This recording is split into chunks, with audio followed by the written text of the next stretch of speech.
Hey, Ortrazini. Watto and welcome. You're right, you did get it. Welcome to the leaderboards. Welcome to the big leagues. I am planning out what the streams are going to be for the week. With it, Christmas and stuff coming up, you know. The holiday season upon us. I figured I would do it whilst chatting to you lot so I don't accidentally go completely out of my little loopy mind and plan something that nobody wants. Well, but you're on the boards. Flowers, numbers, Watto and welcome. And in fairness, this is by no means planned, scheduled, or otherwise. Fiona's out having a smoky smoke, so I am planning. I got my calendar. Online. Sensors online. Weapons online. All systems nominal. Wish I was doing better tonight to celebrate 4 years, but also what hope. 4 years. Yeah, well, MDH, obviously, fucking thank you. And I'm sorry you're having a hard evening. All I can offer you is a cup of tea, because I drank too much last night. And also, have my sub. It really sneaks up on you. It fucking does. And also my sub.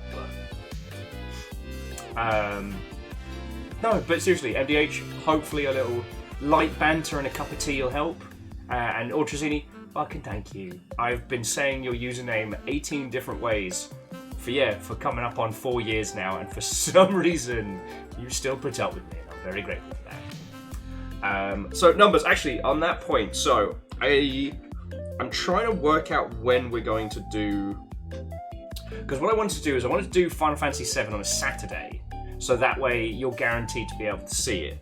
Now, this coming Saturday is probably going to be the, well, actually no, so, yes, we've got Christmas.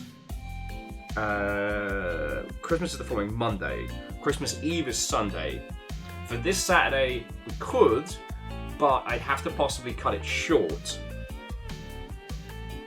Okay. But numbers, I was thinking of starting it in that, no man's land between Christmas and New Year's.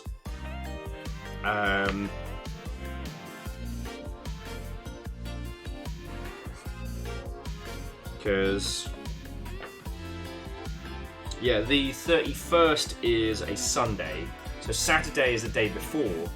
So, yes, Saturday the 30th is probably the best day to do Final Fantasy VII.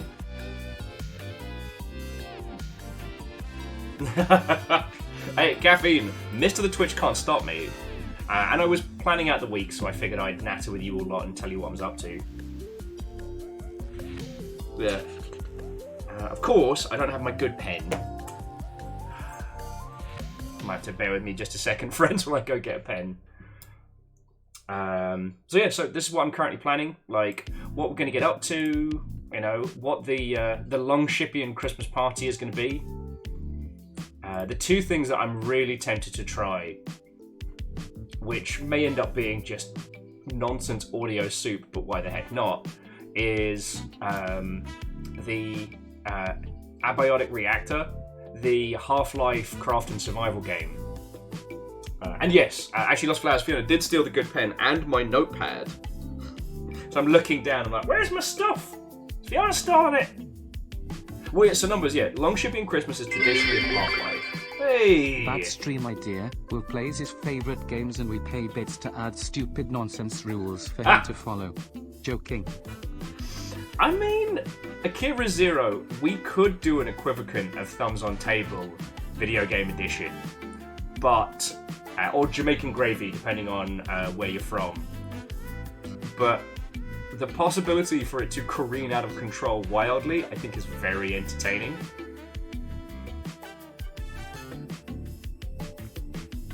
Oh, well, Caffeine, in that case, now's probably the last time you can have a snooze. But if you're not, then, yeah, pop the kettle on, come join us. Oh, sorry, if you're unfamiliar, so Thumbs on Table and Jamaican Gravy are two simple drinking games, right? Thumbs on Table is basically when you're sitting around a group and you're drinking, the last person to put their thumb on the table has to finish their drink. the cooldown on this is based on a person reacquiring their beverage. Now, Jamaican gravy is based around a cigarette packet, but you can do it with dice or with coins or what have you. With Jamaican gravy, you flick a cigarette packet, and you bet fingers of drinking. You bet, like, is it going to land duty side up or duty side down? And depending on what happens, you either drink. If you win, you can allocate somebody to drink for you. So I think like small British-sized shots, like that's kind of like the currency. Now, these two drinking games are pretty mid on their own, but they gain one thing that is incredibly powerful. If you win 3 times in a row, 3 correct predictions, you get to add a rule to the night. And they have to be simple. Things like no pointing, no using first names, like no swearing, stuff like that. And it ends up with this like escalation of chaos. It's glorious. It's glorious. Are we doing another test stream that should be ignored? No, Bacon, we are just playing the day. But also, sorry, Akira Zero and Bacon, thank you. The Twitch promo is still going on, so yeah, you're still stealing money from Mr. Twitch. It goes on until Wednesday, and Mr. The Twitch has a ways to go before they can unseat Errorman, but they're climbing that rank,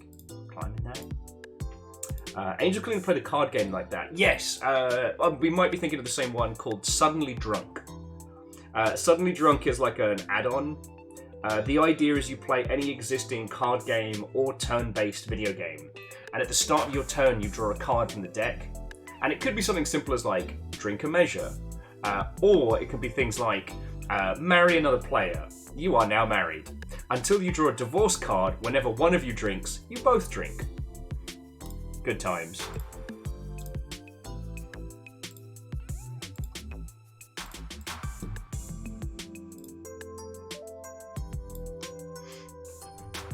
But yeah. So I mean, like, Akira Zero, that's not a terrible idea. However, bear with me just a second, friends. I gotta get a pen, because we'll do... the whole point of doing the schedule is I can write it back down.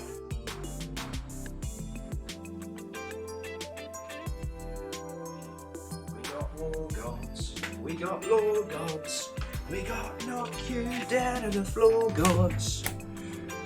Right. And Square Pig, Watto, and good evening.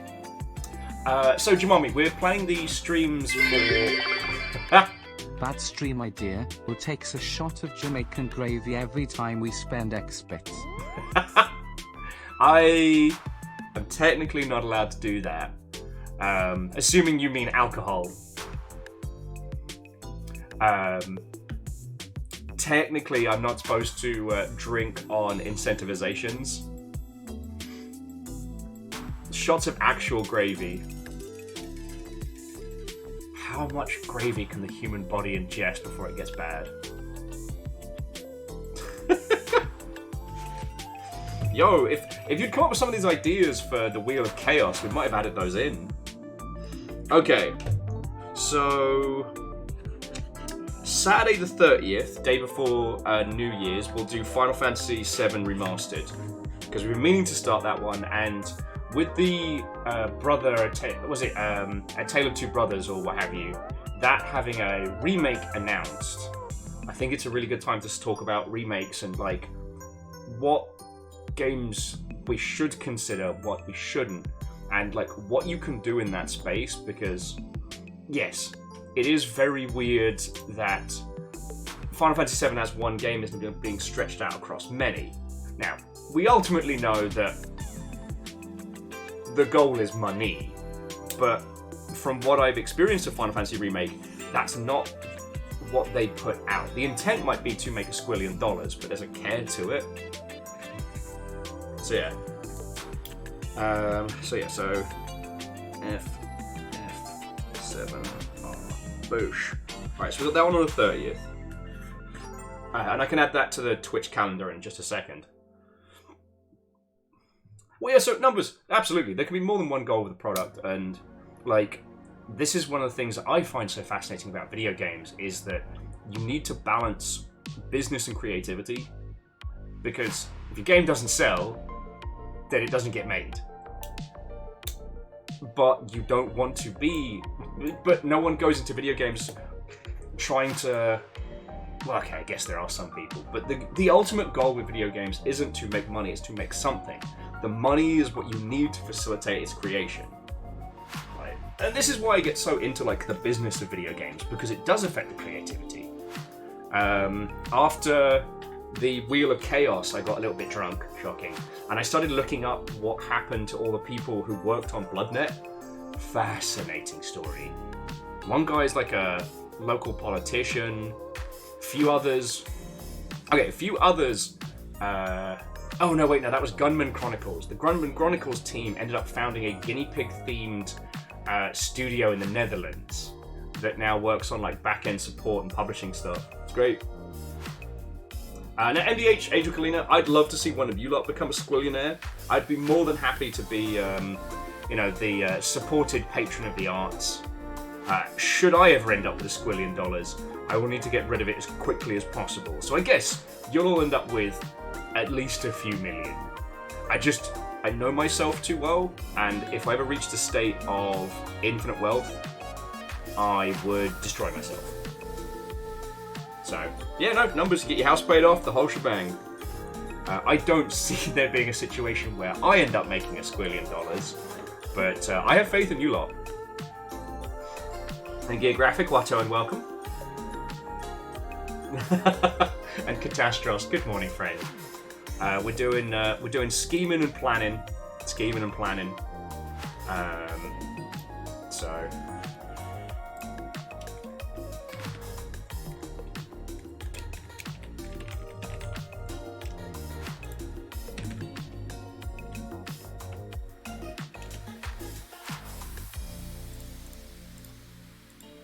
Okay, so that's the 30th for FF7 Remastered. Cool.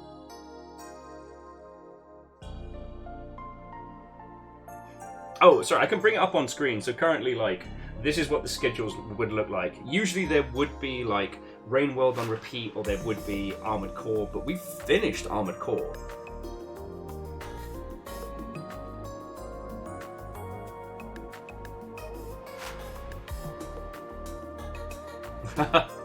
Zuo says, you can hire people to prevent you from destroying yourself without much money. Nah, it's a fucking brain virus, right? Like, there's a certain level of wealth that no matter how many checks and balances you have, the brain rot will eventually get you.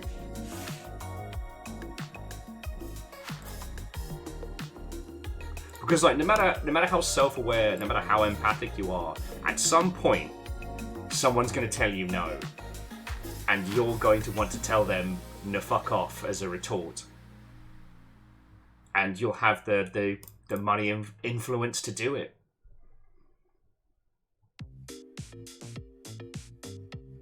Like, the Ring of Power corrupts all. Even them hobbits. Oh yeah, no, numbers, like, I saw that on-stage interview, and that's a great example of, like, the brain rot. Like, again, it boggles my mind, because he volunteered for that. Like, that wasn't like a press junket or anything like that. That was a formal event held in Washington for, like, high-tier journos and, like, media people. They were, like, the guy on stage is top-tier journo, and throughout the evening he's been interviewing political leaders, people who run countries. But old Muskrat wanted to be part of it. Oh. Anyway, sorry. Jumping back to happier topics. I apologise. If you want to have a chortle, though, at Musk's expense, do watch Last Week Tonight. It was very entertaining. Anyway, so numbers. We're locked in December 30th. So, I am thinking of taking a day off on Thursday this week, because it's Monday today. Tomorrow and Wednesday, like, they're the last days of the Twitch promotion. So, and this is, again, I'm not saying this to put any pressure onto you lot, but the chances of Mr. the Twitch himself rolling through and being like, "What day is it, my boy?" and then just dropping all of Twitch bits on us it's a gamble worth taking. And we are spoiled for fucking video games. Oh, is Martin in? Because I need to say thank you and apologise to him direct.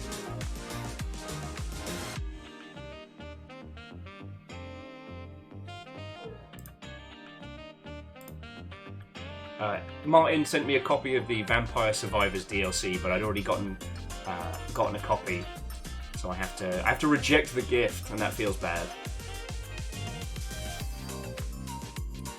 Hey, Azuro, I never expect, but can't hurt to prepare, right? You know, Forbidden Snack versus Mr. the Twitch would definitely break some faces. Okay. So, just to let you know my thinking. So currently,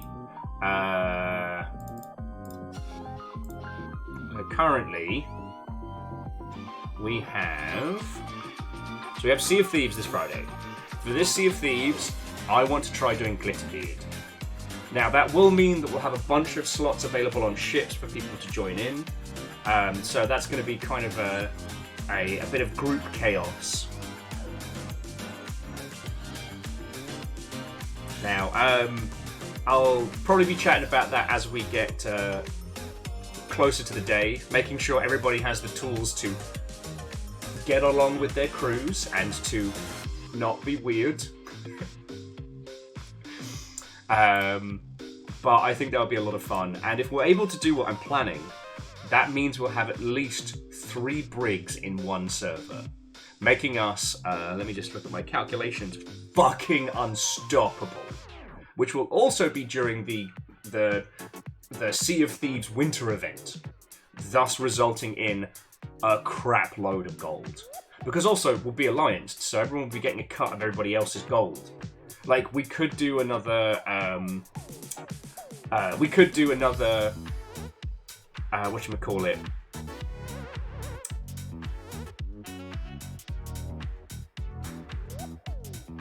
Vault race, that was what we did before. Should be very, very good.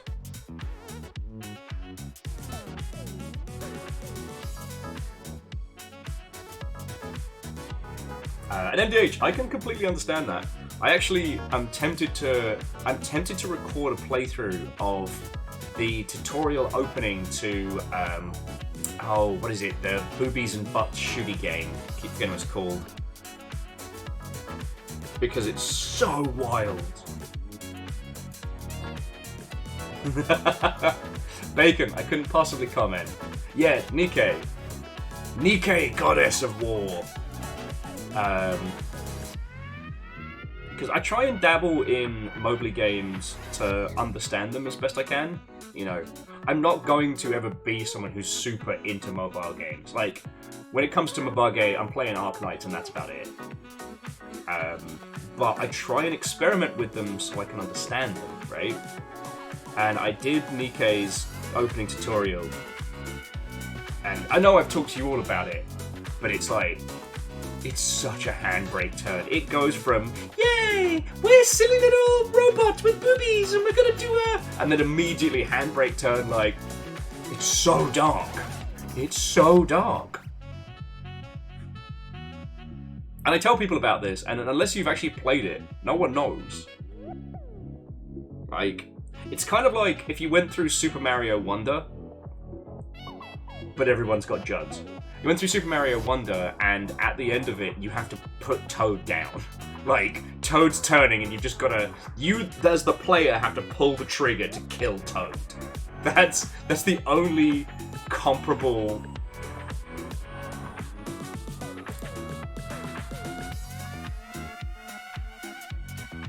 Yeah. Okay, yeah, so Friday, I want to do Glitterbeard. I don't think we're going to do a week in review, because what we'll end up doing is we'll probably do like a New Year's Eve super stream. So I think we're going to put the week in review on snooze. But my goal is to start doing Week in Review as a proper weekly show, because I love our Sea of Thieves Friday, right? And to get the insight from Nick and to get like Kyle's opinion and like Em's understanding of so many things that are going on is great, but I feel that Sea of Thieves isn't a talk show. It's fun, but it's chaotic. Like, everybody's well informed, but you never know when the Skellies are going to be like, bam, bam, bam, bam, bam. Like when we were talking about writing in horror games and then got jumped by a brig, which will forever remain hilarious, but it's not a good thing for conversation. And as you all well know, I like talking to you all and with you all when we're having these discussions, right? I was chatting to one of the local bartenders about this, and it's like, he was talking about how he would love to be able to spend more time discussing topics with people, but he's still tending the bar, right? So he gets from like 10 to 30 seconds tops talking into individual people.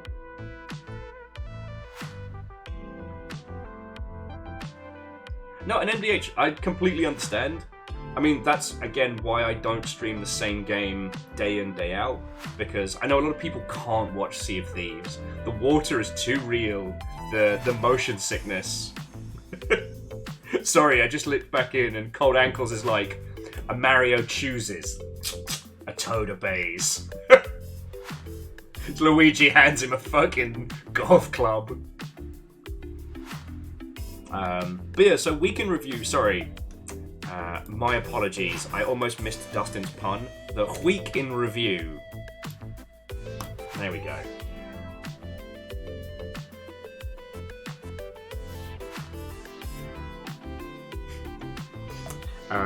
But, so what else are we doing? The question of whether or not we want to do Half-Life pre or post, because we could do Orange Boxing Day, which is quite fun. But with the brand new update, we have a very, very good reason to just play through Half-Life. I was considering sharing with you all Gunman Chronicles, one of the few standalone titles released using Half-Life. Now, I'm really, really, really tempted to do that. And, oh yeah, lovely! Lance, congratulations on your Sport Ball win. Go team. If it's not tentacles grasping dicks, honestly, I don't have the same, like, seabirds don't quite do the same thing for me, but go Seahawks. But, friends, last month Half-Life actually had an update. I think we have a very good reason to just play through Half-Life in its entirety. Like, I could mod it with, like, there's a few mods I'd love to feck around with, like the, what's it called? Counter Life and stuff like that. I did a full playthrough of Counter Life and it's very funny. But honestly, like, when's the last time a 25-year-old PC game got an update? So my question to you is, friends, do we want to do Half-Life before or after Christmas? Because we've got a whole ass week coming up.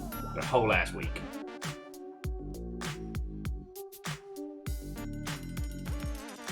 Yeah, Kakazi, absolutely. So yeah, that's the question, is we do it before or after? Fiona is very insistent that I will not be streaming on Christmas Day itself. So you'll have to be without me. But Christmas Day is going to be a Monday, so you would have lost me anyway. He says streaming on a Monday. Don't look too hard into that.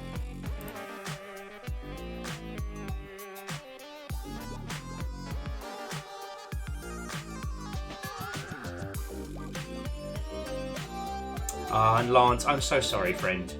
I'll be doing my best to keep you company, but yeah, I saw you propped, and I'm so sorry.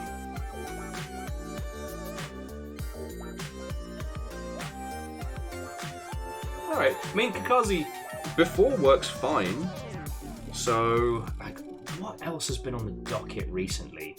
Oh, like, I went back through a bunch of my games and stuff and was like, what is this?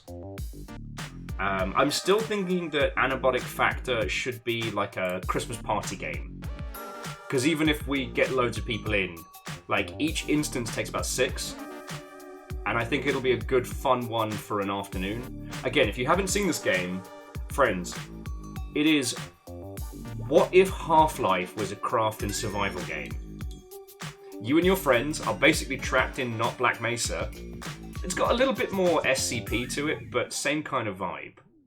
And you have to break down office supplies, you know, survive against big chunky anomalies, and like try and somehow, like, I guess, make it out alive. It does seem like, much with Grounded and stuff like that, that if this game does okay, there will be a story. And before you ask, yes, I did make my character look a little bit like Shaun from Shaun of the Dead, and I don't know if they're buff or if I accidentally gave them honking great norks. And honestly, I don't think it matters.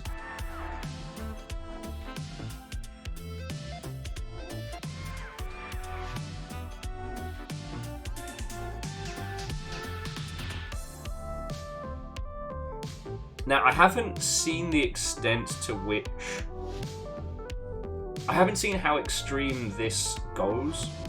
Like, sorry, let me back that up, because that was a sentence that made no fucking sense. I haven't seen how much content there is in the test, but it does run until the 1st, and all you need to do is go onto the Steam page and just sign up for the test, and you'll just get in.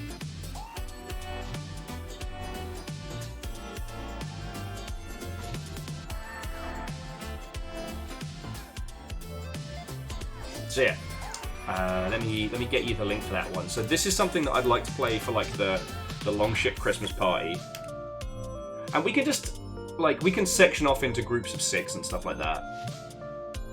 Also, the character creator is very reminiscent of Project Zomboid. So like, if you want to have any cool powers, you've got to have some pretty extreme downsides. And I don't know, maybe it's just because I'm a fucking Vampire the Masquerade kid, but I always like that. Oh, and if I didn't say, this is made by the same team that did Unfortunate Specimen. So I'm thinking that's going to be part of our Christmas party.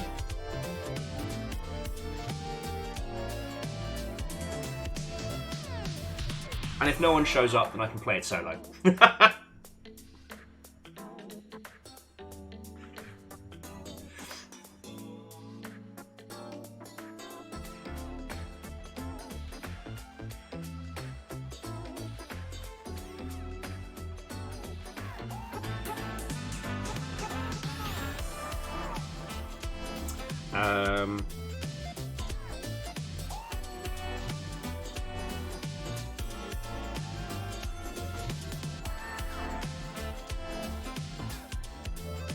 So I tell you what, Kakazi, I know I suggested doing Half-Life before, but just looking at the spread, I think we should do Half-Life on Boxing Day onwards. Because we can kind of do it because we can do the Half-Life before Christmas on the 24th, and then continue it on the 26th. So I think that's what we'll be doing. Yeah, alright.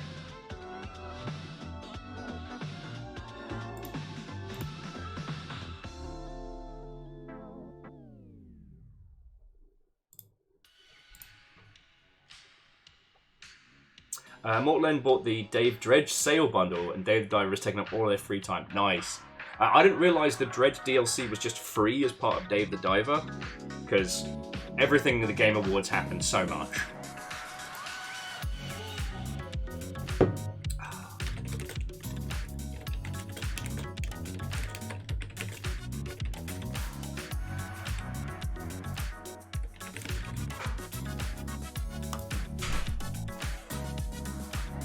Oh! Kakazi was saying, apropos of nothing, there are 6 Christmas ducks. I mean, Kakazi, we can plan by the pool. I'm not drinking tonight.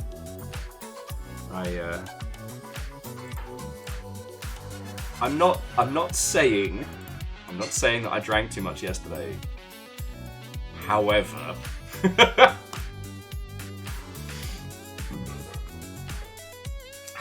I might be suffering today. I might be at a point where even hair of the dog seems like an awful idea. Okay. Alright. Give me 2 seconds then, everybody. Let's do some planning by the pool. Because there are some Christmas ducks to be seen. Like, I'm up for that.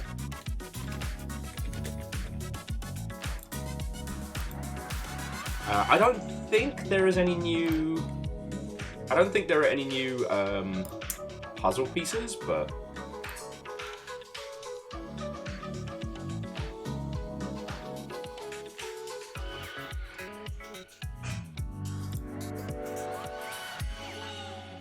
Like, I'm up to date on DLC. I don't think there's been anything really in the way of... I don't think there's been anything in the way of new nonsense. Because I was going to suggest we finish some Slay the Princess tonight, but as I said, I'm very hungover.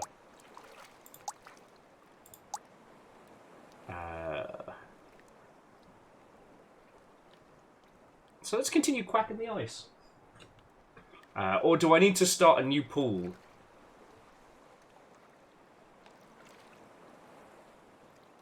Yeah, Kakazi, I can't remember if I got it or if I was gifted it because my brain is jello, but I definitely encountered more ducks. No, Raven. I haven't had the chance to play the new Among Us DLC, but I'm very looking forward to it. Yeah, at MDH, I saw the news as well. If you didn't see, Slay the Princess is going to be getting a honking great big expansion. More storylines, more princesses. They're going to be expanding on a whole bunch of stuff they wanted to in the original production. I'm super happy with that.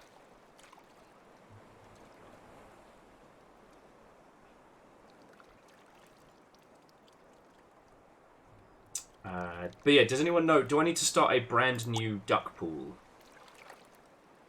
Actually, I probably bloody do, don't I?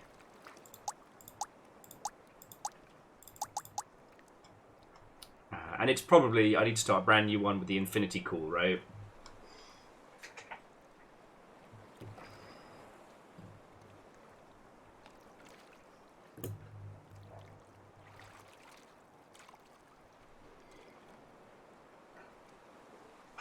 Well. Okay, Quacking the Ice works too. Let's go for that one. Because I know there's stuff in Quacking the Ice we either haven't done or haven't seen. So. Alright, all ducks enabled. Let's fucking go.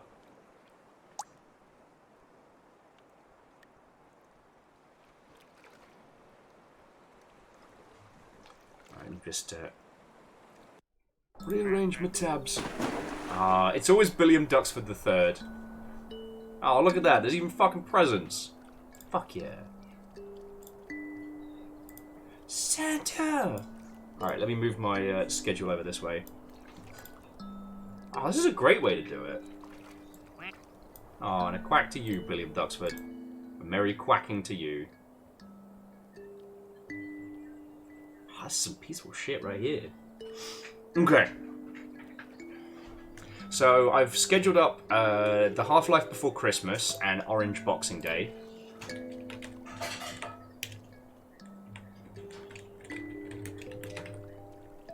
Which will also be more Half-Life.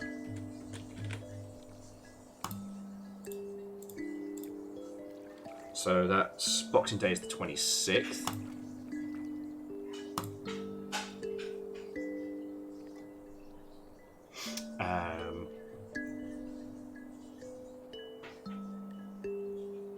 I do think that Slay the Princess does need to be like a Longship After Dark thing though, because so far we've done the Disinterested Princess and we've done the Kawaii Princess. To my understanding, there are some fucking horrifying there's some horrifying shit in Slay the Princess we have not encountered. And I don't know if anybody's fucking ready for that. So that begs the question, so like, what are we going to do with the week?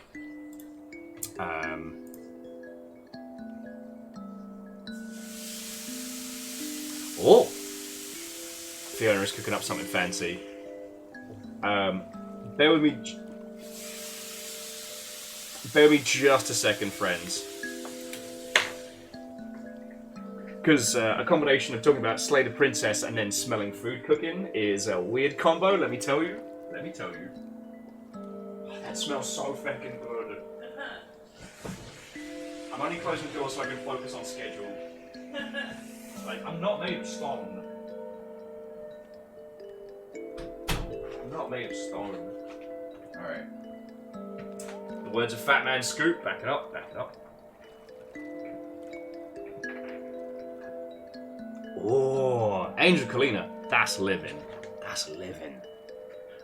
We found some decent meat on sale at the store today, and Fiona was marinating it for most of the day, so... good stuff. I'm definitely a dark chocolate person, but I eat it very rarely. I don't know, I got older and my sweet tooth just kind of dissipated. Okay.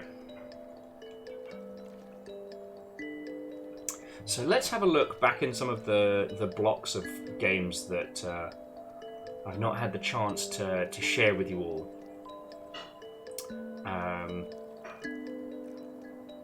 Because that's the thing, this time of year I'm always hesitant to start anything massive. Like, we're going to start doing Elden Ring in January, alright? We'll be doing it once a week, and we'll probably end up doing it, if not Saturdays, then probably like either Wednesdays or Thursdays. Like, probably Thursdays. So we have like, you know, so we can have like the week in review and then Elden Ring. I've had a request to play Elden Ring solo where possible, and I'm okay with that. There'll be plenty of opportunities for you to invade and murder me, you know. Much like with the Dark Soulsian games, I'm in no hurry to finish it. Like, I feel a sense of accomplishment finishing Armored Core 6, but I miss it now. Apparently they're going to be adding ranked multiplayer to Armored Core. And can't say fairer than that. Is that a prison? It is a prison! Who's this little guy? Alright, I need a name for this little gingerbread duck. I immediately want to do the Muffin Man. The Muffin Man! Yes, Prolo, I will be playing on PC. Sensors online. Weapons online. All systems nominal. 7 months already. How lovely. I mean, Raven, it will be allowed. But I don't want to emulate the Dans and their run. The Dan Hunters are the Dan Hunters. You know? We, however, are all highly educated. We all graduated as the class of 2020. We went to further education with Bloodborne U. Like, this is just our first workplace placement. So...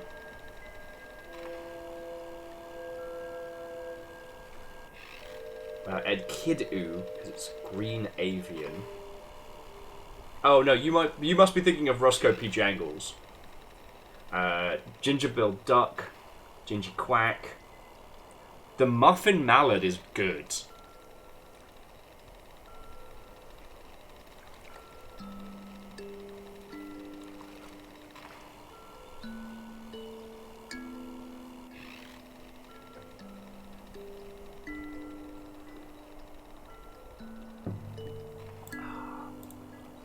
Yeah, no, I think Muffin Mallard is definitely the current winner.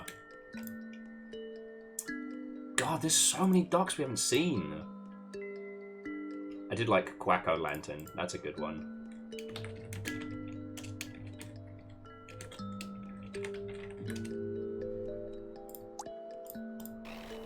But anyway, we don't need to discuss Elden Ring too heavy. Like... I think Elden Ring is a large enough game that warrants discussion, and...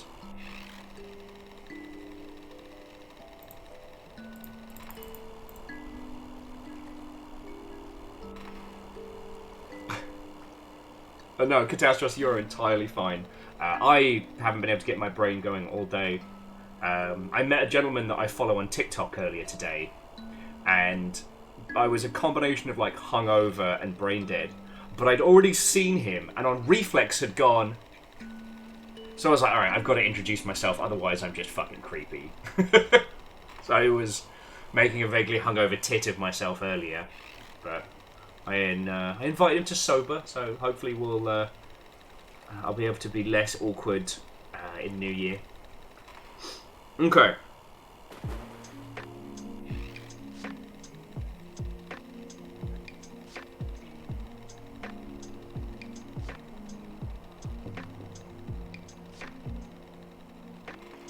Oh, well, Prolo, I remember that dance well. But on the very least, it means we get to hang out with you some, so it's not all down. It's not all terrible, you know? Oh, another present. Whoa, look at this one! Alright, I need a name for this duck. Catastrophes was said they haven't gathered up the energy to finish their first run of Elden Ring. Well, look, friends, if you want to do like we've done with Bloodborne, like we've done with Dark Souls 3, we can all start characters at the same time. If you've already played through Elden Ring, challenge yourself to do something weird and dumb and stupid. Like, I don't remember who it was that played the shields-only character in Dark Souls 3, but they were iconic. Oh, Biggs. Glad you got muscle relaxants, friend. Actually, Biggs, I did want to apologise because I promised you a bathtub stream. I do still wish to do that, but Fiona pointed out a flaw in my plan. We have a bathtub now. It's a gorgeous bathtub. Love it. It's warm. I can actually, like, lie down. Well, not lie down in it, but I can, like, get myself under the water. Everything I hoped it would be. But we only have one bathroom. So if I am streaming myself in the tub, that means that bathroom is out of bounds. So, you, Biggs, you donated money to, and your request was a tub stream. I can't remember if it was a request or if it was a joke, but I'm a man of my word. It's just requiring more planning than I'd expected. Yeah, Biggs, it's not that kind of stream. Although for 2 days on Twitch, it would have been allowed. Well, it's the numbers, that's what I'm thinking. Or at least out the apartment for the evening. Gear graphic with quacker claws. Well, it's not a Santa Claus duck. It's more of a... It's an ornament. It's an orb. It's a... God, this house smells good right now. Bobblebeak's not bad, Bright Karma. If anyone can top Bobblebeak, then...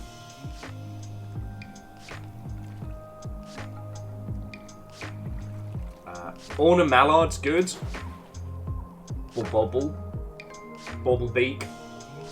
Ah, the Quackhouse Bubble. It's good to see you. Decorative ornament. See? And this is why I like working with you lot.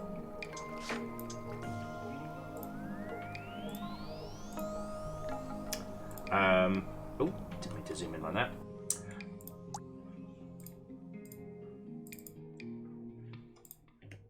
There we go. Decorative ornament. Anyway, so back onto the schedule. So the thing is, if I take Thursday off, that means we've got tomorrow and Wednesday to fill. I don't think we should start something that we'd end up wanting to play through in its entirety, but we could go back to that cute climbing game, because I think I've got one more day in that. So that could be something we do tomorrow. Like, it was really good for conversation. And that little feckin' part octopus, part guinea pig creature was the fucking cutest. I don't know why it's called Decorative Ornament 41. I'm gonna just quickly change that, because that feels like an Agent 47 moment, you know?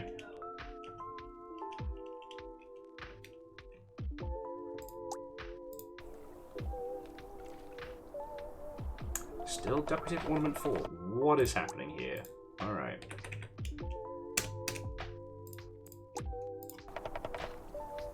Okay, there we go.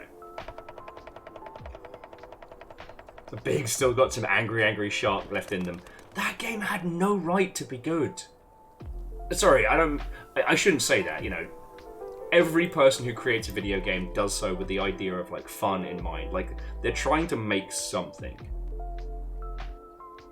So Catastros, we started playing the climbing game with the French name, which I totally remember what it is, and I'm totally not checking Steam to remember. Justant or Justant or however it's said. I'm not intrigued by Justant's environmental storytelling. Like, I kind of get it. I don't hate it. I get it, you know? But it was such a good background for conversation. Okay.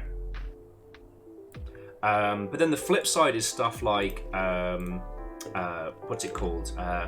Lakita? The Motroidvania, where you play a cutie patootie animal fighting bird fascists on a motorbike.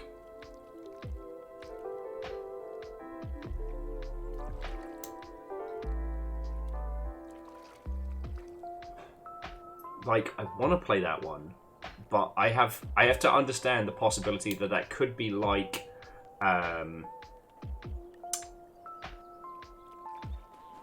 Tales of Iron, or games that catch us off guard that we end up like finishing the whole thing yet. Biggs, I haven't started Cookie Cutter. I have seen it. I understand it. We haven't even started playing Signalis, and I know everybody has played that one, but I think it's an important game. You know, some games are absolutely worth giving the once over, even if everybody else you know has already played it. Alright, okay, now we've got Father Christmas Duck. He does a little ho ho ho! Yeah! Yeah, Kakazi. But the thing is, Signalis is not something that we're going to play one day and then never come back to. So, that's why I think Signalis needs to be one of our games for the new year.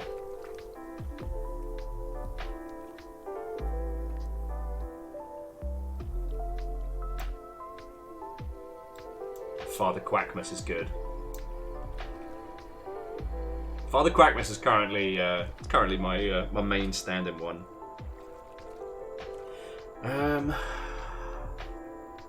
Look him right in his beady eyes. He knows who's naughty and nice.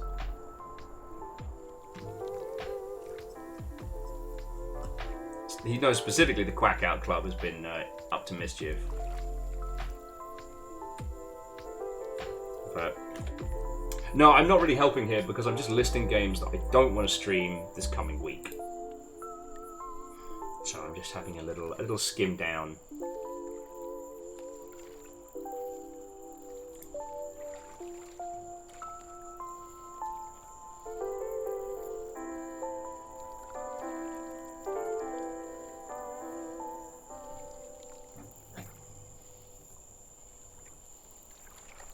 I'm seeing if anything leaps out to me as something that I want to share with you all before we get into the new year, you know? Same for the Sisterhood of the Wheel, or whatever. I always pronounce it. I always say the name wrong, but that's one that I do want to play with you all, but I need to be on my fucking A game for that one, and it's definitely going to be played through. Cold Ankle says, have you tried Aces and Adventures? It doesn't ring a bell, but let me quickly check. I don't tend to do card games unless I have like a co-host. Because... Hey up, Dusty! Reminding me that I need to vacuum my flat. It's got dusty! How are you doing? Watto and welcome. We're just working out what the streams for the week are going to be. And I decided to just do it and hang out with everybody. Because I can. I've got a cup of tea. Jobs are good. And how are you doing? But yeah, so Cold Ankles, Aces and Adventures is an experiential game. And I think it's very clever. Like, it's another take on like RPG poker, or like we were talking about this the other night with the Solitaire series, like Regency Solitaire and all the stuff that Grey Alien, or is it Grey Alien or Gay Alien? Aliens are involved. They make an excellent collection of games based around solitaire. Okay, so also we're naming this duck. So Old Saint Quack, Quacko Claus. Father Quackmas is definitely my favourite, but like he needs a name, and even if he keeps getting like obscured by Williamsford. Oh, there's another one as well. And the other one is just a duck in a jumper, so.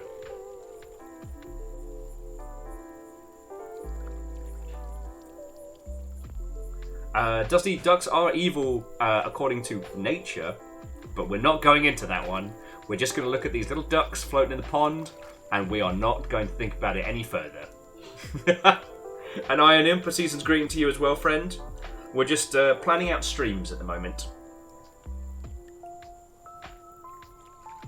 I do like jumper cables. That's a nice little twist on it. No, you know what? That's a good one. Nope, those are controls.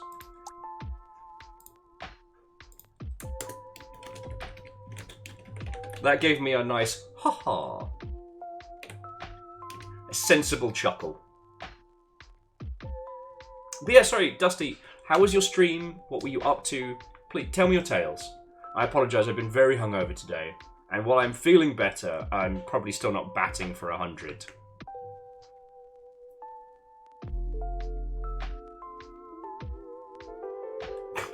Well, Dusty, I've been unable to resist the $1 bathtub ducks from Target. So we have a Christmas tree duck, and we have like a little duck in a top hat sitting around here. I mean, they're only $1. I'm not made of stone.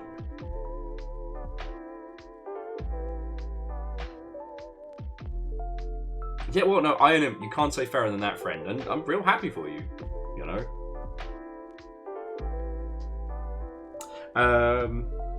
So yeah, so we're basically trying to work out what we're going to be streaming tomorrow, what we're going to be streaming Wednesday, and if there's anything else we want to line up between now and Christmas, or in that weird Christmas to New Year's block. See, for those of you who are new here, every year we try and do something based around Half-Life. And the reason being is that I still think Half-Life is a very important game. I think there's still so much it can teach us. And I feel that its lessons are often overlooked by bigger and newer studios. Now, the thing I was talking about earlier is I'm quite tempted to show you all a game called The Gunman Chronicles. If you haven't heard of it, don't worry. It was a boxed PC game that used the Half-Life engine in its entirety. For all intents and purposes, it was a well-made, but ultimately it was very easy to tell that it was like close to a total conversion mod. Like, yeah, no, Dusty, I'm absolutely showing my age here. Gunman Chronicles came out, middling reviews, was never seen again. The studio who made it only ever made that and then just disappeared into the wind. Some of the people ended up founding a studio based around guinea pigs that's like a third-party helpy helperson. But yeah, so it was one of the first external teams to use the Half-Life engine for a commercial product. The thing is, the team who made it, what they wanted to do was a Cowboys in Space type game, where like you're basically like space future Confederates, which that concept coming from a group of plucky young, like early 20-somethings, you know, who may not necessarily have been based in the US, isn't terrible, you know. Firefly had been on TV, the idea of the space western was there. To avoid buying a rubber duck, do you need to be made of stone, or do you simply require willpower? Well played. Well played. Numbers, thank you for the 300, friend. And from Mr. Twitch, you managed to steal 30 bits and 30 more, so fucking go you. Cheers to you. What's a Raven? it's not as overtly. Sorry, Firefly is a lot more subtle with its like Confederate iconography, and I'm a little worried because I don't remember how, you know, the South shall rise again. The Gunman Chronicles goes, you know. It was made from a time where we thought racism had been solved, okay? I didn't work on it, I'm not making excuses for it, I just, you know. Oh, that's real cute. Instead of a quack, it plays the nutquack. The nutquacker. Yeah, it has to be.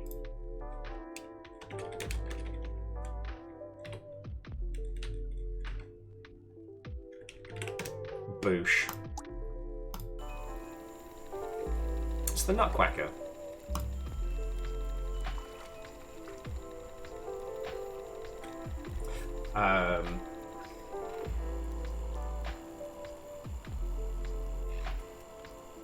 But yeah, so I do want to show you all Gunman Chronicles. It's just I don't want to have to spend the whole day going, no, it's fine. It's fine. No. No, it's just things were different back then.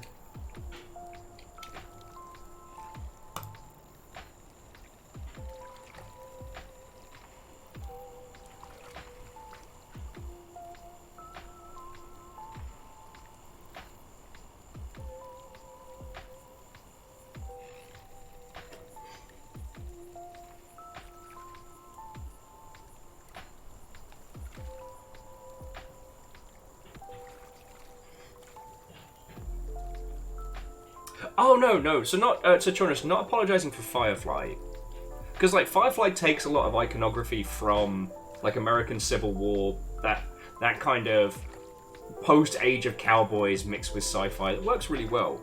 Gunman Chronicles is very overt, and I've not replayed it in ages. So I tell you what. What we'll do is we'll do a couple more days of Half-Life themed things after Christmas but before New Year's. Make it like a little Half-Life block, and I'll have a playthrough of Gunman to see how bad it is. No, Jonas, do not need to apologise. I'm the host. It's my job to explain this all. But yeah, the Gunman Chronicles is not an exceptional video game. It's just one of those little like snippets of game's history that's just kind of disappeared into the winds. Because let me see if I can find the box art. Alright, so this is the box art for it. Gunman Chronicles. And so you have to understand, like, Half-Life was orange.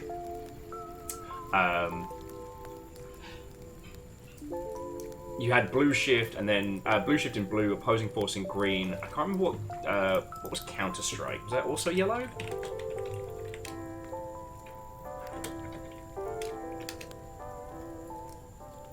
Yeah, so Counter-Strike had this same kind of vibe about it. Like, there was a through line, and you can see very much that Gunman Chronicles is evoking that. Oh yeah, no, Gear Graphic, I saw you not only found the Mountain Dew Xbox, but also had to explain it as well, which is quite a historical challenge, to say the least.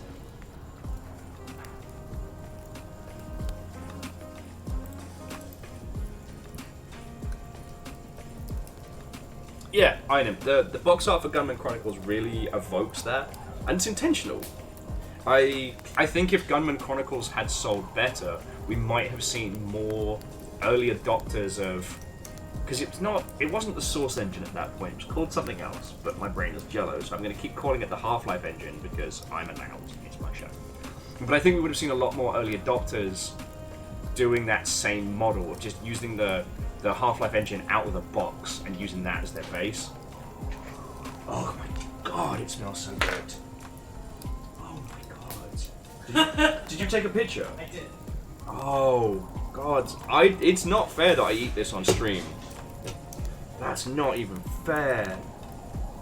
Thank you so much.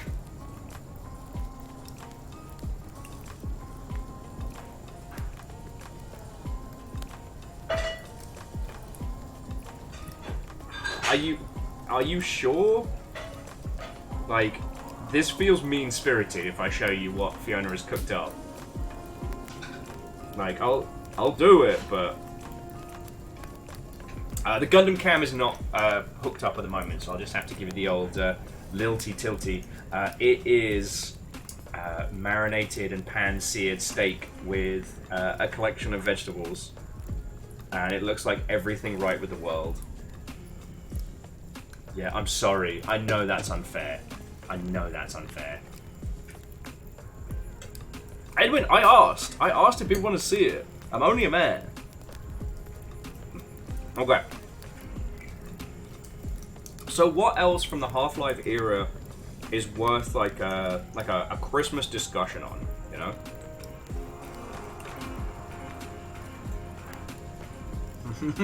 This is so good.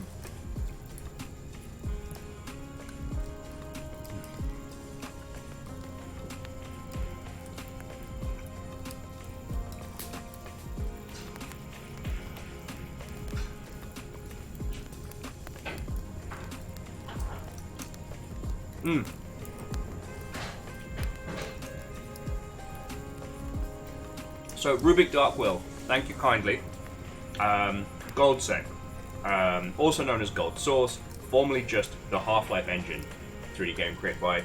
The engine created by Valve in 1996, 1 million years ago. Geographic, technically, Team Fortress predates Half-Life. Technically. The Team Fortress Classic that we think of is it's the same... I don't want to call it a port or anything like that, because it comes from a time of modding, but Team Fortress originally started its saga as a Quake mod.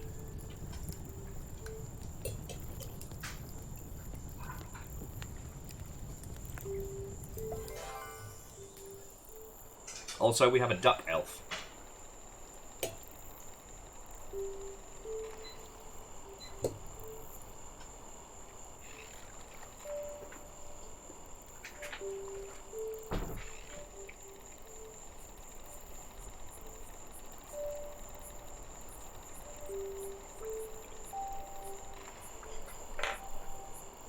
You've heard of the elf on a shelf, now get ready for a duck from a truck. I do like that, Moose.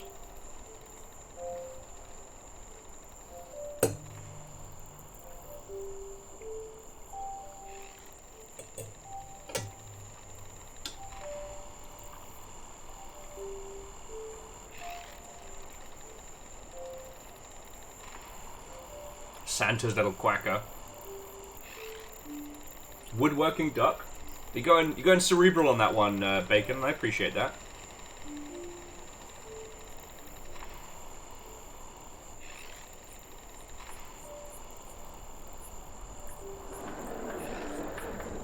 Cold Ankles, we've not opened our Christmas quackers yet.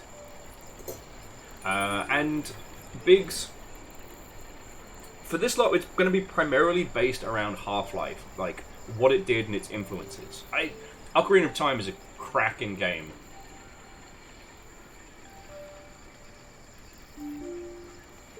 But I find with Ocarina of Time, we've learnt so much since then.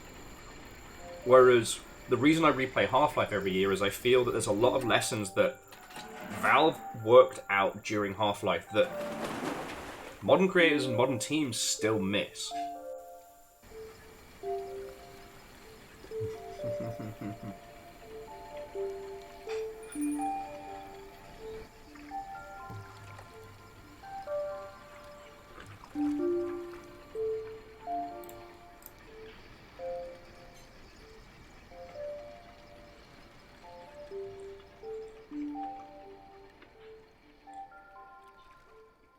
I will concede that Majora's Mask was so far ahead of its time. Okay, so whilst we're nattering, I need a name for the Santa Claus duck, Father Duckmas, if you will, and a needless little elf duck. Caffeine, good luck, fly safe, to be continued.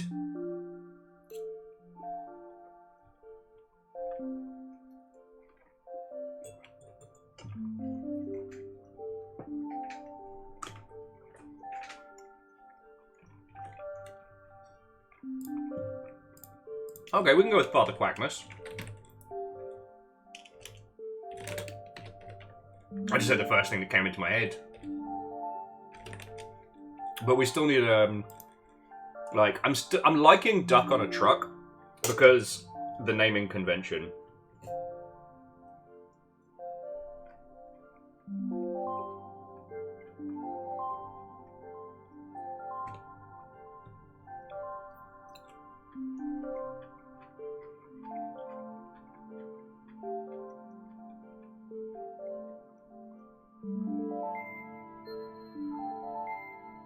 Well, so actually, Geographic, this is why I do think, you know, doing these deep dives into Half-Life is important, because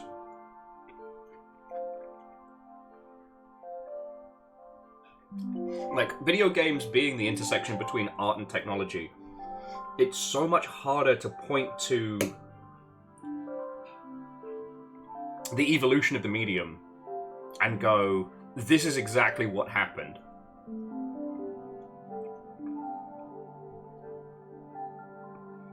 I'm sure cinema had the same problem when it started up and everyone was like, oh, it's like a stage play, but it's on a tiny screen.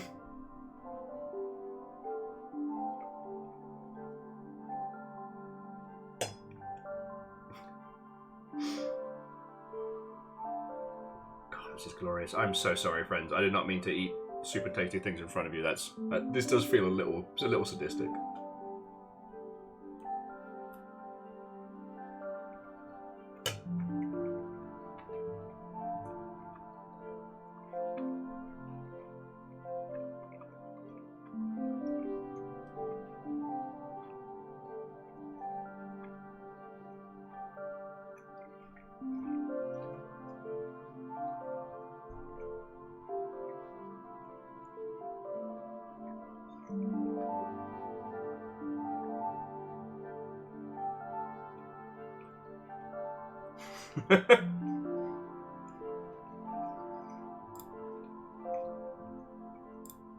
But anyway, I mean, the reason why I love having these conversations with you all friends is because,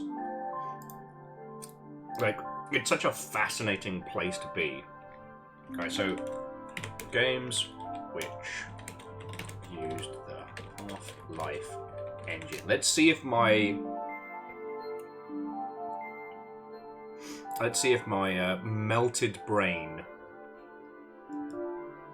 has just forgotten of things used created with Goldsack. Alright, so I've got a gold Ricochet.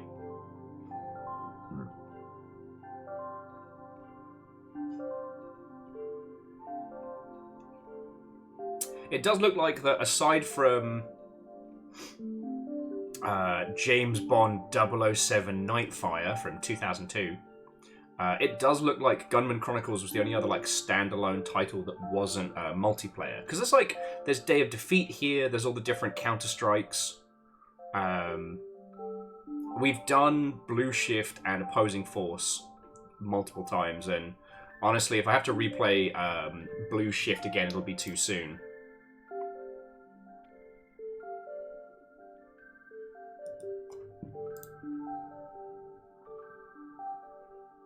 And Source is definitely more Half-Life 2, of course.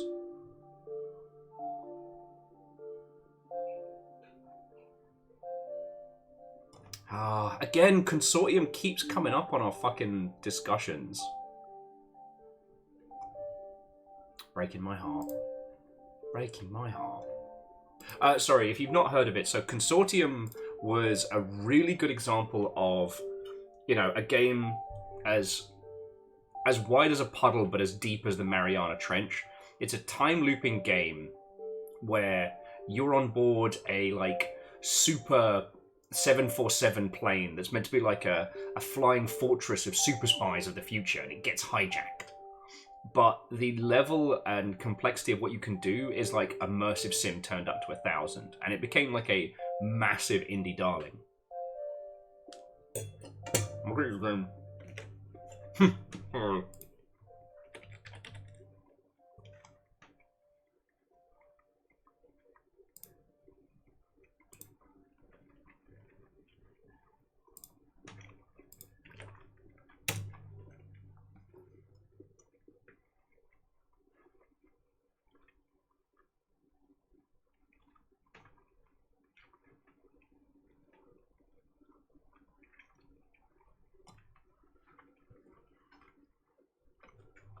Oh shit, you can't play Consortium anymore? What the fuck?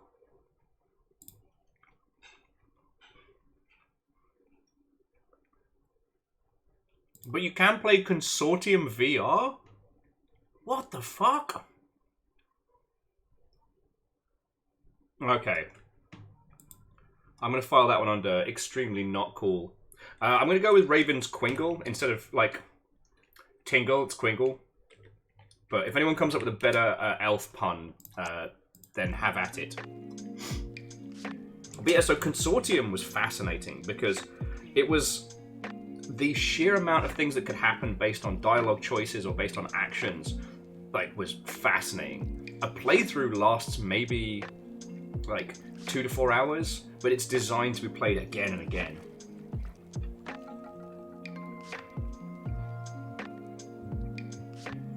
They were working on a sequel that was supposed to blow our socks off, which was meant to be same premise, but instead of a plane, it's a high-rise.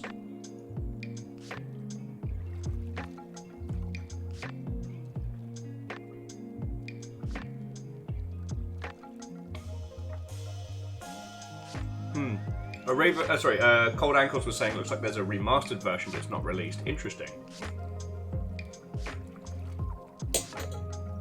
I think there's something sinister going on behind the scenes. Yeah, all I can say is Consortium the Tower never came out of early access. Like, it released in 2017 and is still listed as an early access game.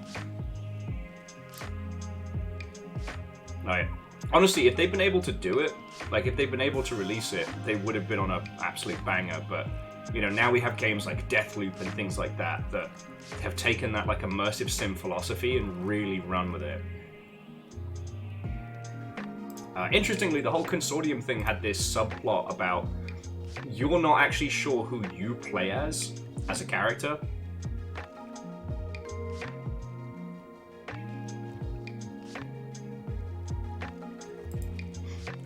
You seem to be a consciousness that has, like, possessed some guy. Which makes it fascinating because you have to actually, like, research what this person whose body you've leapt into, who they were and what they're about.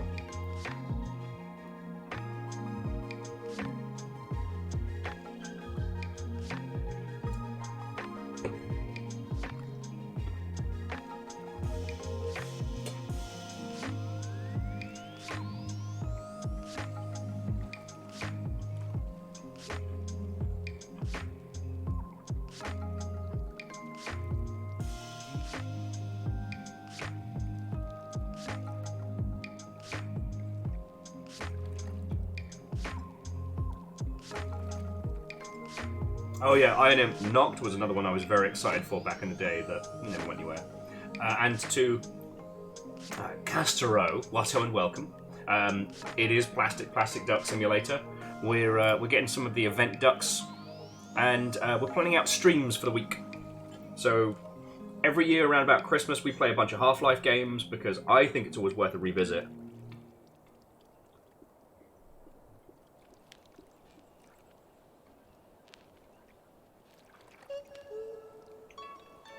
And we're kind of discussing what form that takes.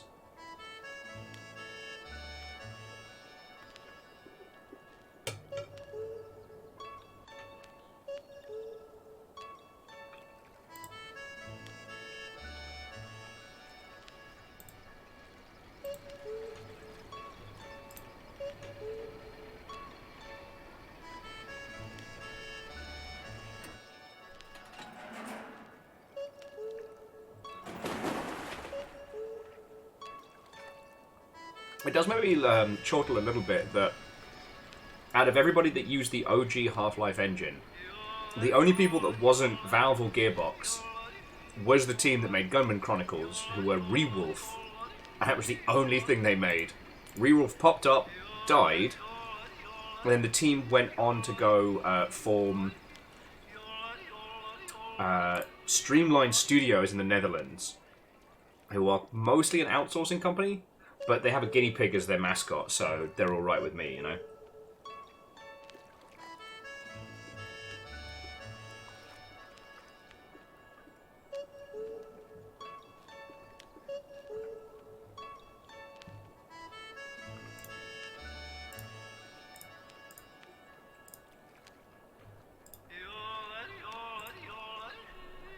Oh shit!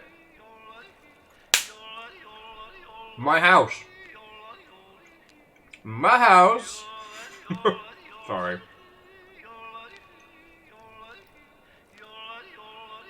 We need to do my house. .wad. Before the end of the year. Now, do you want to do that after Christmas or before Christmas?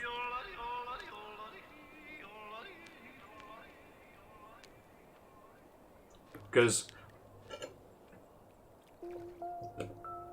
I mean, it's not Half-Life, but it's something I've been meaning to do all year.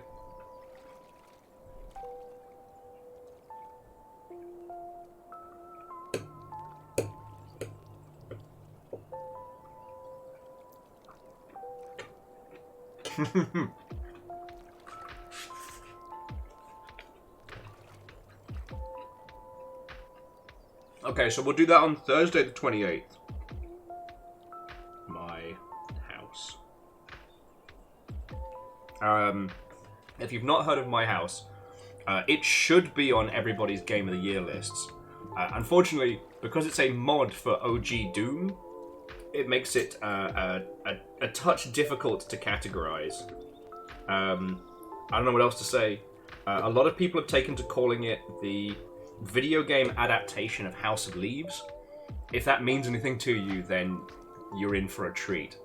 If that doesn't mean anything to you, then buckle up, Buttercup, it's gonna get weird.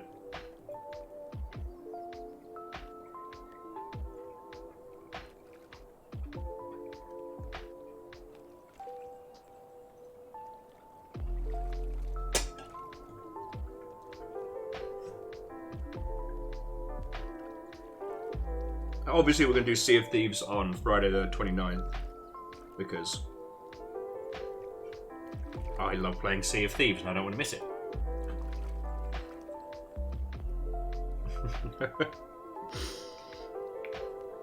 Okay, so we'll mark off Wednesday for something else Half-Life related. I did a Half-Life pun for the show, and I am going to look up a selection of mods.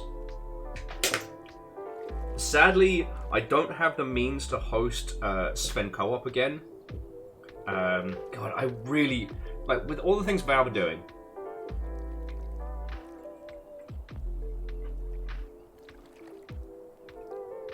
They're old, like, classic and Source Engine games desperately needed an overhaul for, like, peer-to-peer hosting and stuff like that. It drives me up the wall each time I want to play... sorry, Sven Co-op is OG Half-Life, but with buttloads of people. It's a ton of fun. Every time I want to play it with you all, I have to try and find a server. And honestly, like,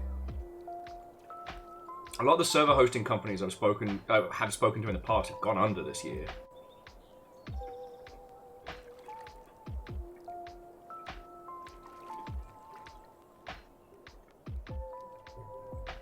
And it's still wild to me that those old Half-Life games don't work without dedicated hosts.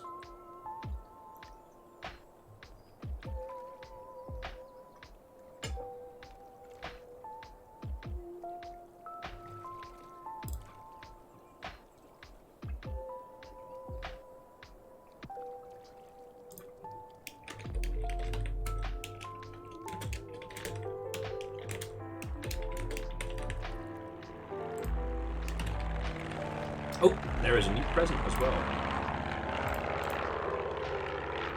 The only downside about doing the schedule on Twitch is that it's fucking impossible to work out which Doom. There we go.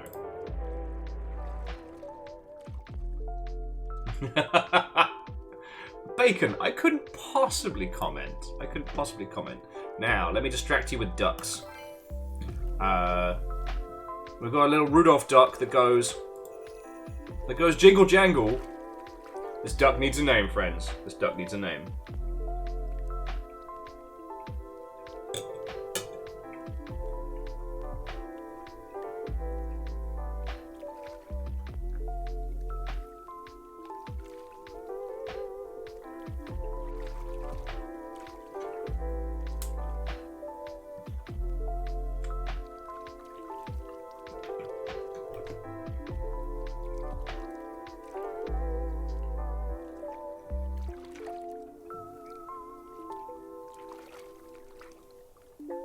Rain duck's not bad.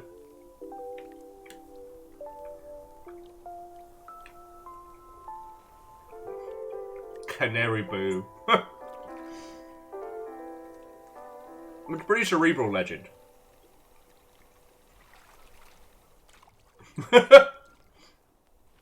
Immortal End, exploited. My brain was eating like exploited labor. For some reason, Party Foul is frozen. What the fuck did you do? Left you alone for 2 seconds. Ruduck. Ruduck the red-nosed rain duck. And then Duck the Rock Johnson. I might have to change that to Dwayne the Duck Johnson, because that always makes me laugh.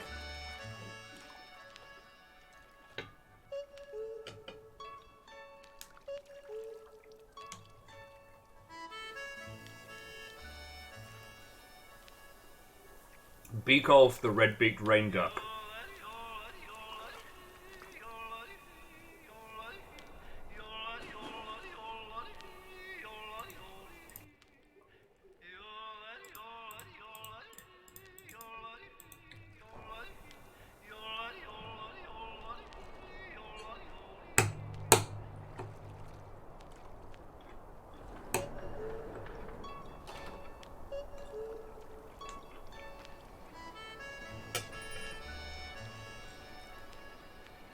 So, one thing I've been really guilty about, friends, is, as I'm sure I've probably talked your ear off about, I have a master list, or at least should, have a master list of all video games that I wish to stream for you all. The problem, unfortunately, is that I have fallen well behind on keeping up with it. So I can't even, like, skim on over to it. Now, one thing that I was considering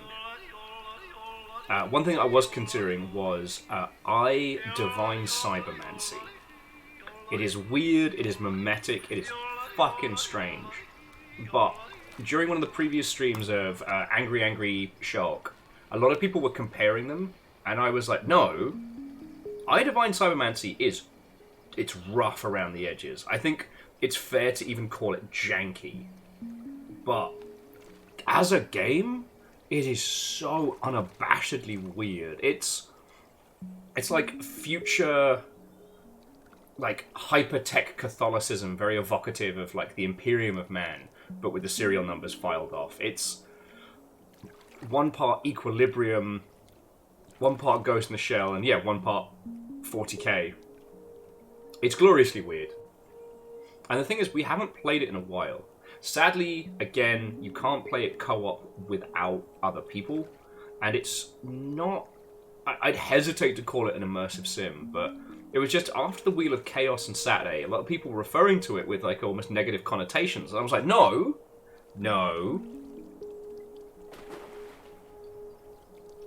Oh yeah, no, Gear Graphic, if this is your first time hearing about this, I do recommend any of you that work on video games or are considering to pick this up and understand it. Now, it's a tenner right now. The Steam sales will be starting soon.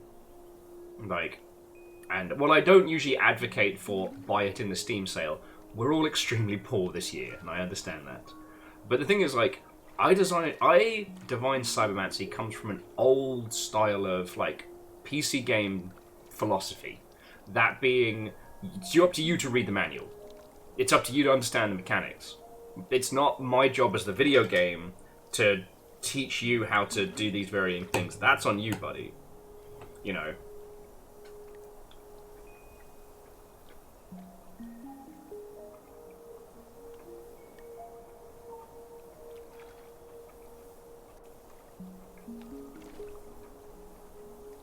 Oh, and jumping back. DX-Men, I completely agree with that philosophy, and it's very much mine. My collection of video games on Steam is a Dickensian library that I may return to. It's not a tick list to finish. Like, I was very proud to see on my Steam year in review that, you know, I played 140 plus games, of which 100 were new games that came out in 2023. I'm very proud of that.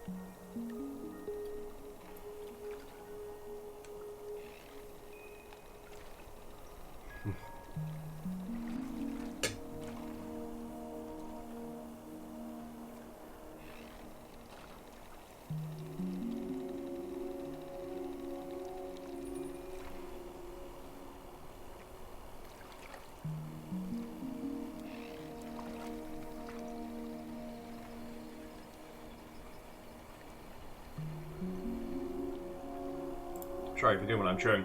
So Angel Cleaner, to access your Steam Wrapped, just go to the Steam store page, either on desktop or on mobile, and there'll be a thing at the top that says Steam Year in Review, and that's your personal setup. You'll all be shocked to know the games I played the most this year were Rainworld, Vampire Survivors, and Cyberpunk.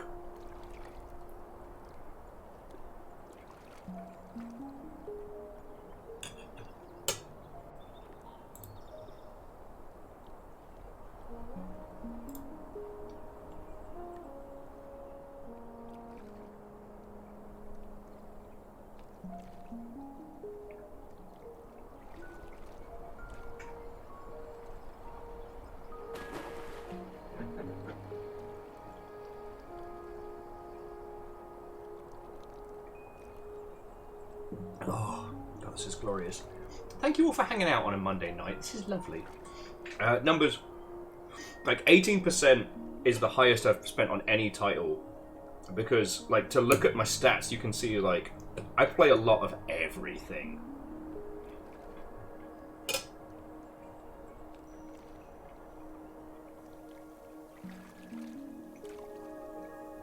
It's actually one of the reasons why I'm so confused as to why I'm enjoying a second playthrough of Cyberpunk, which I did not expect.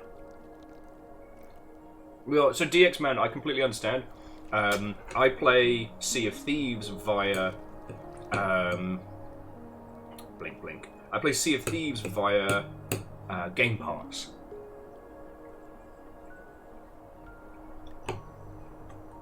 So yeah, the nearly 300 hours I have in Sea of Thieves from this year don't get added to the pile.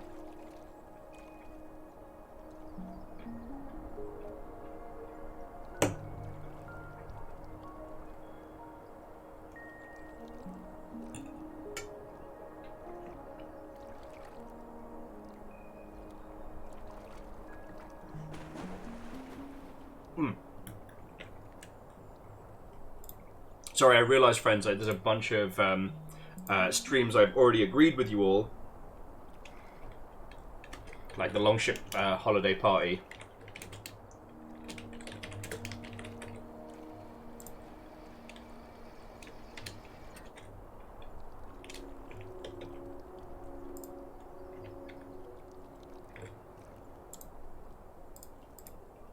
And that'll be on the 23rd.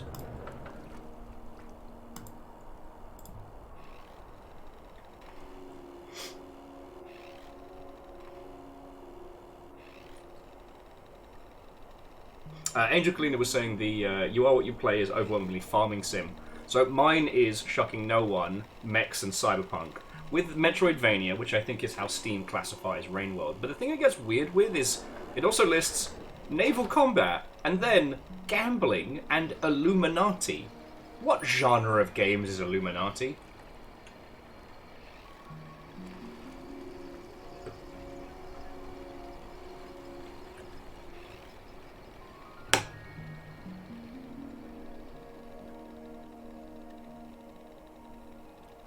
Prolos is at 71% of Baldur's Gate 3. I'm shocked and surprised by this turn of events.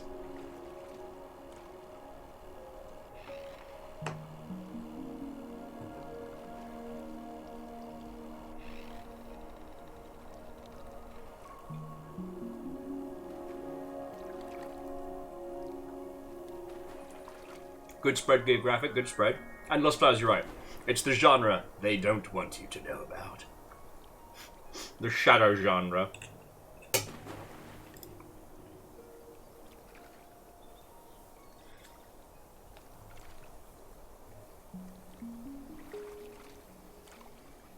Yeah, so Ruby makes the same point that Prolo was saying, is that those numbers don't include Final Fantasy XIV for a lot of people. Which is fair.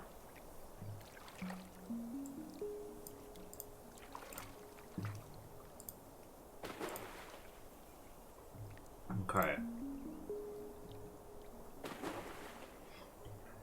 Alright. Friends, I think I'm going to spend another day with the climbing game tomorrow. I think, with everything happening so much, I think it's a good game to discuss everything that's going on.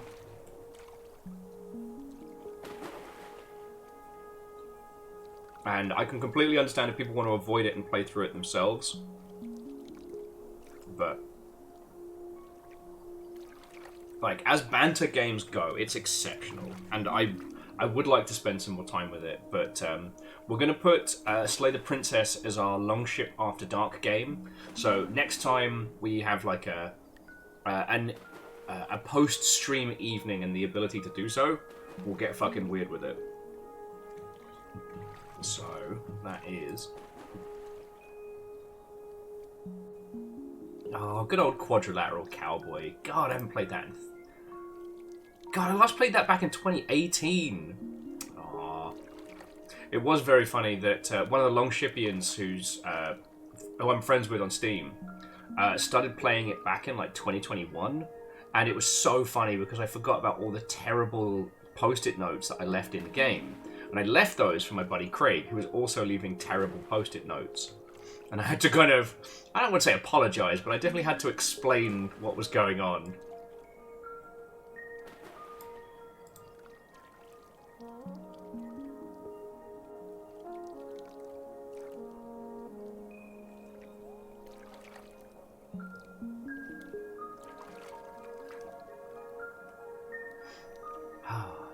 Oh, sorry, friends. Got lost in a little bit of nostalgia there. The ducks are too relaxing. But yeah, so we're going to do Just Dance tomorrow. I don't know if we'll finish it. Honestly, I don't think it matters if we do. It's just such a good game to have on for conversation.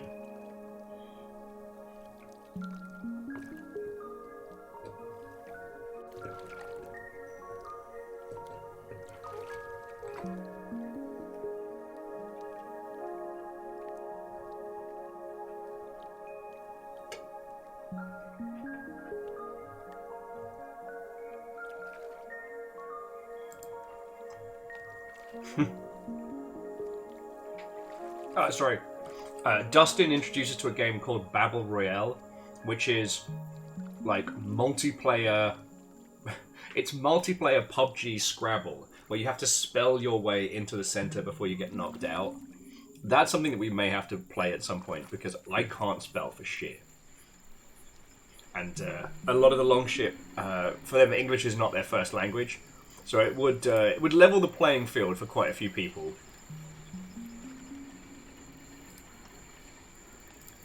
Sup, my ducks.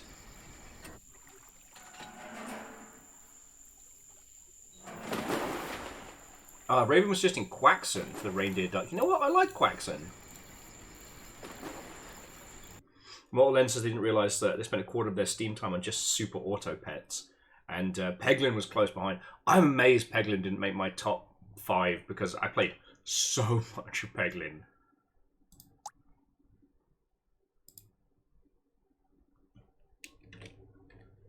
On Quaxon, on Blitzquack.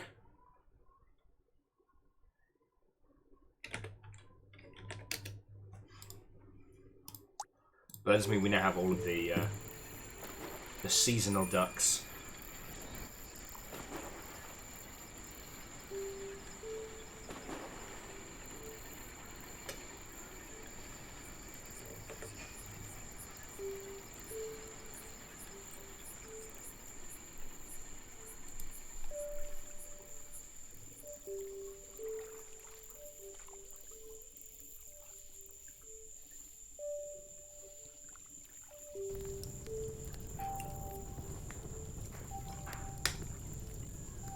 Of course! Cry of Fear! Why am I an idiot? Because apparently I haven't bought Cry of Fear? What the shit? Oh, sorry. I was racking my brain for games that are either based on or came from the Half-Life scene. And... Oh, okay. Cry of Fear is free, and I don't currently have it added to my library, so I'll... Cry of Fear is kind of a psychological horror that really paved the way for a lot of the weirdness we've now come to expect from the horror scene.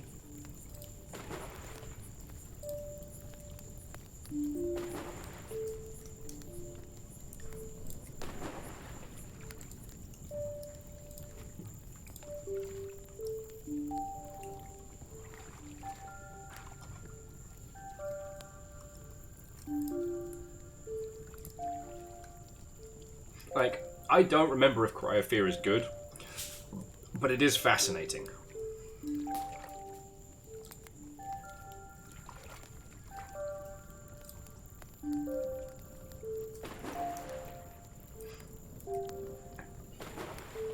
Yeah, we're not really ready to start chipping away at the Source Engine stuff, because if we're going to do Source Engine stuff, then we need to do Vampire the Masquerade Bloodlines. And I don't think that would be a one and done game for us to play. I think that would be a true adventure.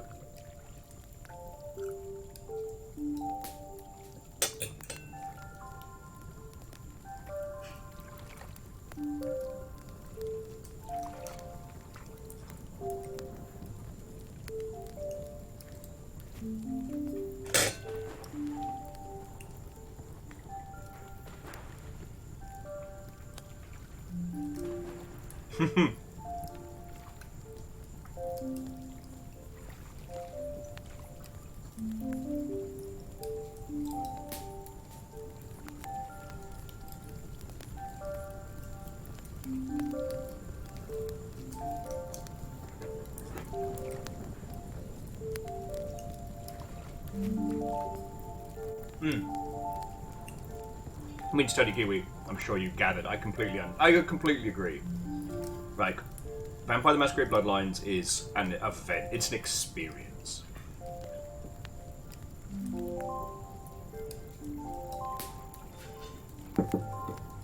Oh, by the old gods of the new, that was delicious.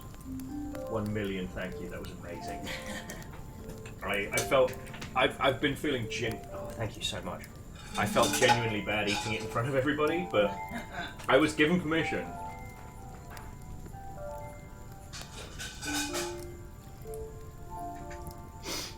Okay, so that means we just need to pick a game for Wednesday, and then everything's all locked up.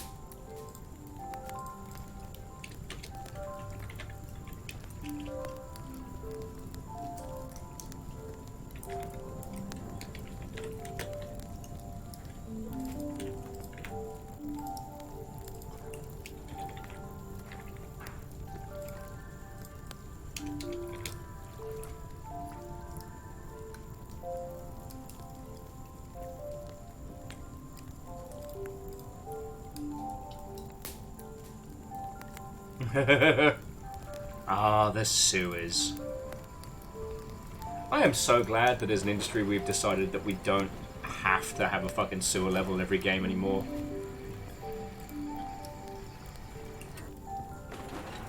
It wasn't a good time. No one ever went, oh goody, another sewer level.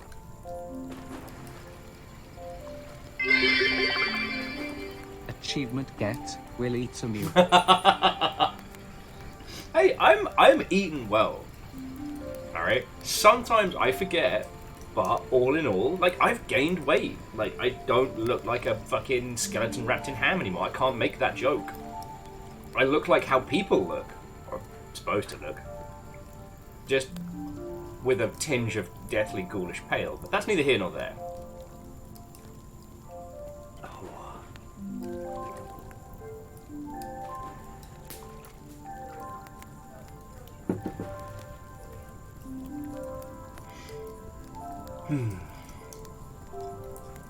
So what to do on Wednesday?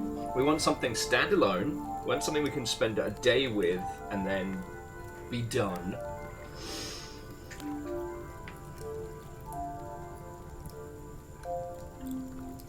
Which is always very tricky.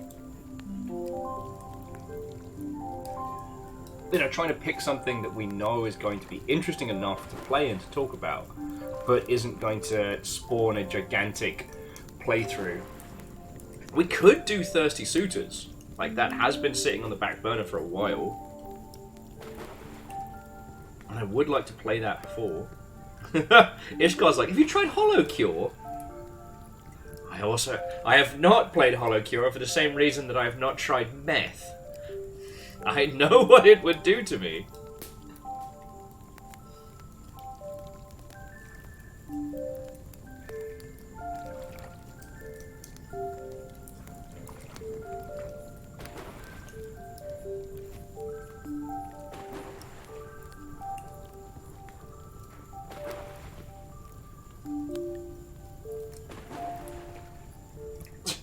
It's anime flavored meth. That makes it that makes it fine. Fucking hell. You made it worse. Worse or better?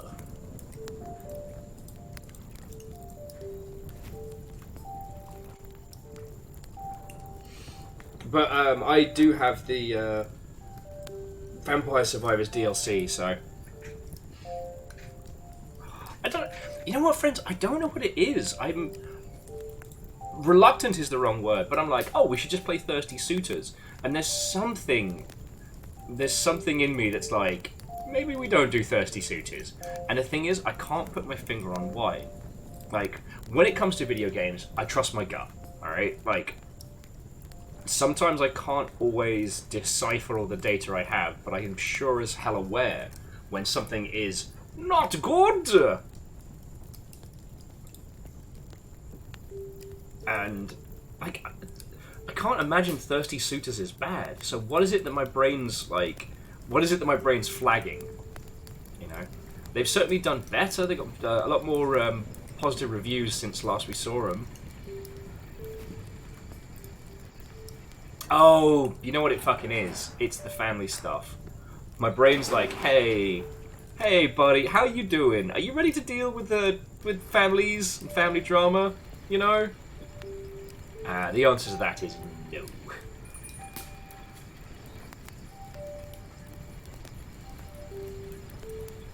And that is not something we need to unpack right now.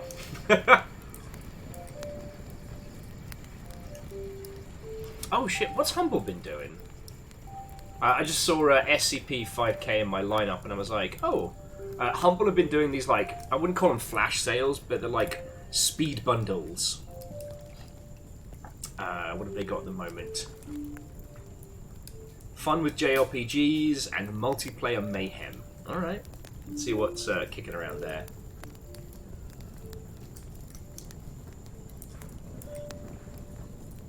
So the Laugh Till You Die multiplayer mayhem is Plate Up Heavenly Bodies, Kiwi, Ultimate Chicken Horse, Rounds and Stick Fight. God, that's a quality street of post-pub fuckery.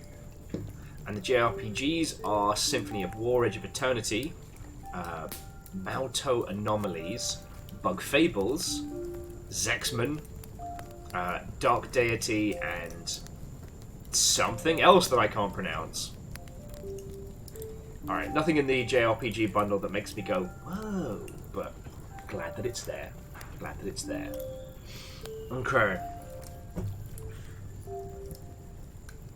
I just need to think of one more title for this week.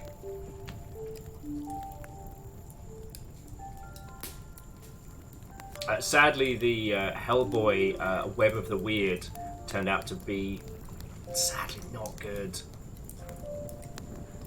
I don't know what it is about Mike Magnolia's work that just seems to be cursed when it comes to adaptations. Oh no! Oh no, I'm crashing! I had good food and now I'm crashing. I have fucked up. I have fucked up most severely.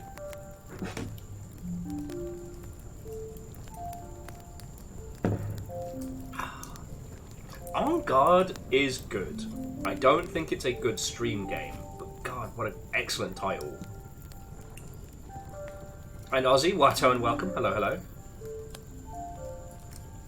And I feel like for Eternites, you need to get really into the meat of it before the weird starts to come out. And I don't have to play Death in the Water 2, which I'm very grateful for. I got a little bit worried on Saturday, but Saturday ended up being, the game ended up being a lot better than I was expecting, and it ended up being much quieter than I thought. Like, I'm not complaining, obviously, but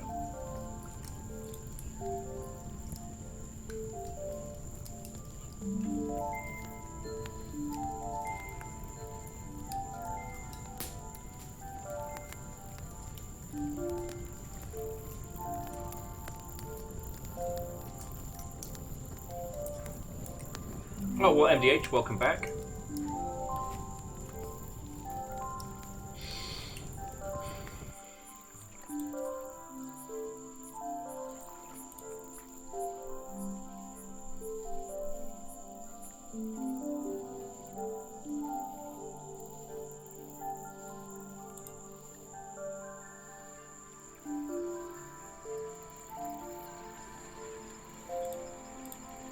It does have a duck-shaped setup. I hadn't even considered that.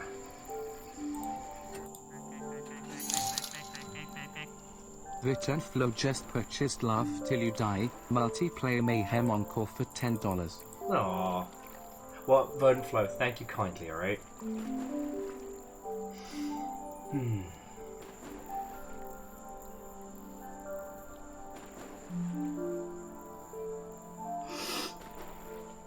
Oh, friends, I might have to tap out. I mean, we've done almost everything. Like, I just need a game for Wednesday, but I can come up with that after I've made another cup of tea or something.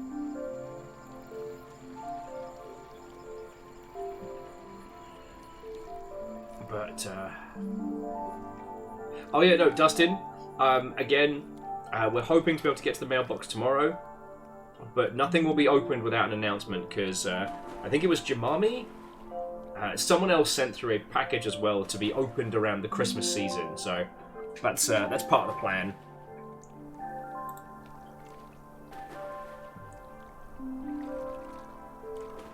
Oh, I'm so sorry. Alright, friendos.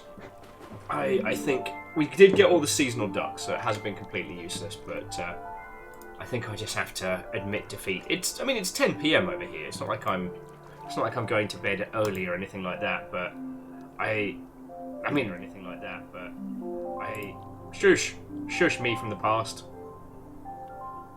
But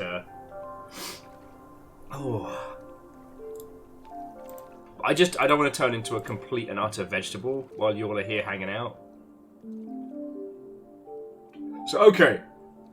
Friends, thank you all for helping me plan out the next couple of weeks. We've got a good setup.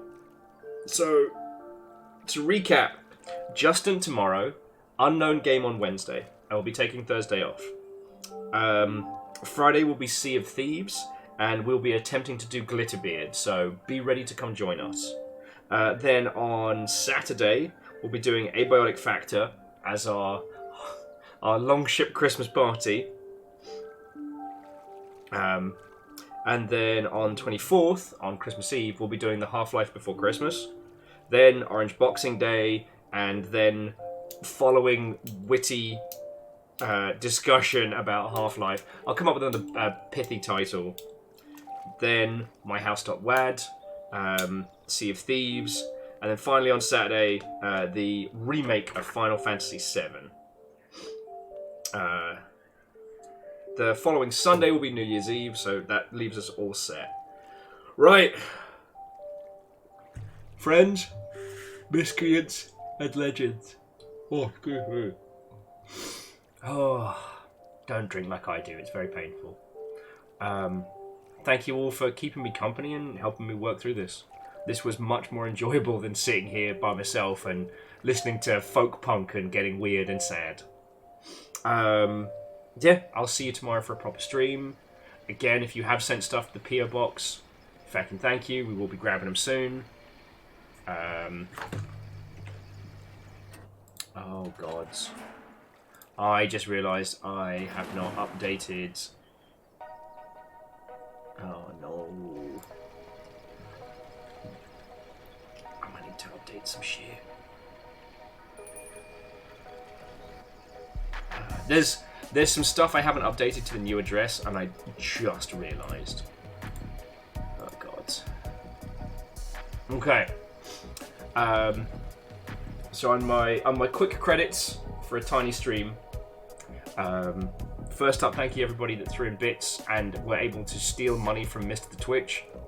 This promo's been pretty fucking massive for us, so I'm really fucking grateful, alright? Those that subbed, resubbed, or were the recipients of House Carl. I think actually it was all long sprees though, so to MDH, Orchazini, and the Dice Goddess, thank you kindly. Akira Zero, Bacon, and some numbers, you fucking legends, thank you. The reason Twitch is on there is because you stole from them. You fucking hero. And your moderator this evening was Rhymes with Moose, although we did see Caffeine very briefly. And Got Dusty even brought us in a raid. And put up with my sleepy self. Alright, friends. You don't have to go home, but you can't stay here. Go. Find some lovely individuals on twitch.tv to go hang out with, and we will continue. Yeah, I'll see you tomorrow for for something awesome, for some climbing and some games industry banter. But yeah, it's good night from me, friends. So if you can, get some sleep, and I'll see you tomorrow.